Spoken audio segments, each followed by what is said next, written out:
Ladies and gentlemen, once again, a pleasant good evening. Welcome back to another episode of the Louis Sports Network, second straight video. You already know, putting in the work, putting in that grind, man. Smash the like button, hit the subscribe button. Make sure your notifications are turned on. Make sure you're sharing on your social media platforms. Truly appreciate it. Hope everybody is having a wonderful Tuesday evening. We're going straight to the video because I've been reading a lot of articles about Anthony Davis and the status of his injury. For those who don't know, Anthony Davis injured his foot in the third quarter against the Nuggets on Friday night in the game that the Lakers won by 18, 126-108. Then, according to reports, they said that Anthony Davis had a foot injury and it possibly looked like that he was supposed to be out for at least 1 month. Then there were reports saying that he possibly might have had maybe a sprained ankle. But I just read from Brian Windhorst saying that his initial injury, from the sources that he listened to, Anthony Davis's injury is more serious and more concerning than we originally thought.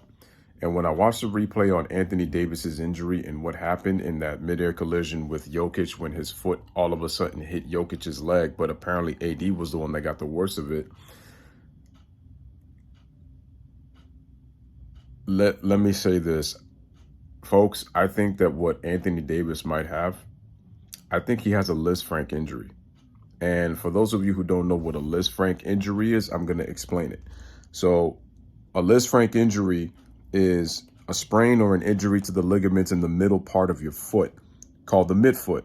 So those ligaments are injured when the foot gets twisted, and often occurs in sports when an opposing player falls onto the foot. Well, that's exactly what happened on Friday. His foot twisted when his foot made contact with Jokic's thigh on Friday. And so now that I'm thinking is he might have torn ligaments or a broken bone in his midfoot. If that's the case, a Lisfranc injury is very painful to walk through. And they're asking, can it be treated without injury? So now they're saying that AD possibly might be out 2 to 3 months. And it's going to depend on how AD's body is. And we know how fragile AD's body is. Again, this isn't all his fault. He's just had a lot of bad luck with his injuries. And in continuing, it says, can it be treated without surgery? And the quick answer is it's going to depend on how serious the injury is. Treatment can be, and we still don't know how serious his injury is. But they said that's why that he might be possibly out for 2 to 3 months, because a Lisfranc injury, when you have that, they said that you have to be in a cast for 3 months. You have to be in a cast for 3 months. So it says that you can get surgery and you cannot get surgery. So it's non-surgical as well. So they have different treatment. So non-surgical treatment involves a boot for some period of time. Once the foot is healed some, they put a stiff insert onto the bottom of the shoe. It can decrease the stress of the midfoot. The treatment is generally for patients that have a strain or partial tear of the ligaments, which is, I believe, AD, to me, has a partial tear of the ligament, because you can't tell me otherwise for why he's going to miss this amount of time.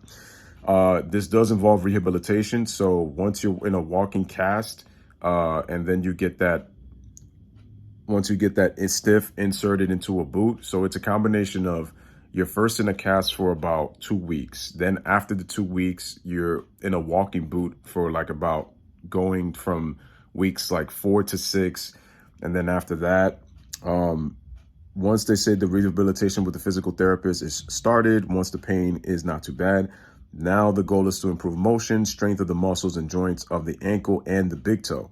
So return to sports competition usually can vary depending on how severe the injury is. So we talked about that.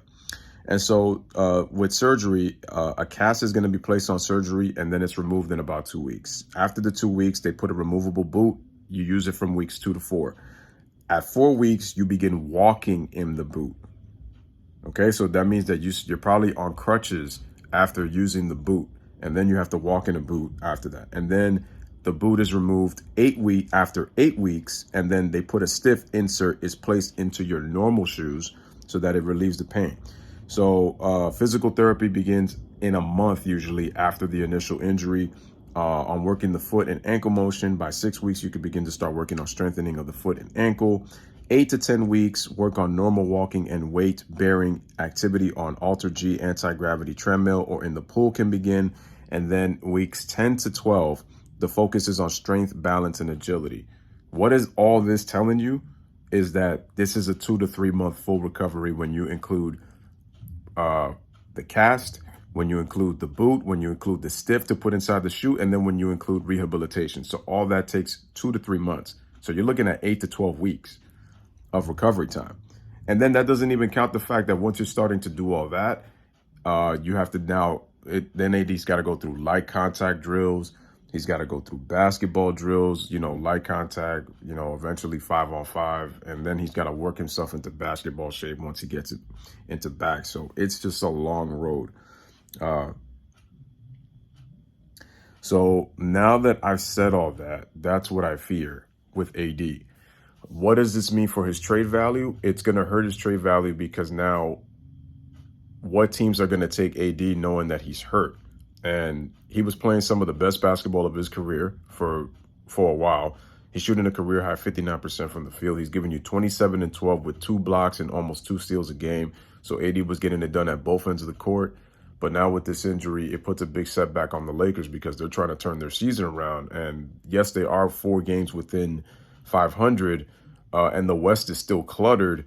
But now having your best overall producer on the court is going to be asking a lot more of the other guys. Now, the other Laker players are going to have to step up, but now it's what are Darvin Ham's rotations going to look like? And, can the Lakers really hold the fort without Anthony Davis now that they're missing a damn near 28 point per game score? So their offense is not bad, but it's like, again, the Lakers still don't shoot the 3 well. Now it's kind of been a little more consistent, but they were historically bad at the start of the season, the first 10 games. So now it's who steps up?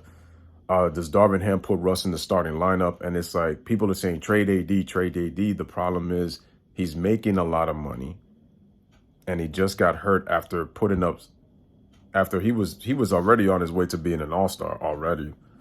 Easy. But now it changes everything because now he's out. So what are they going to do?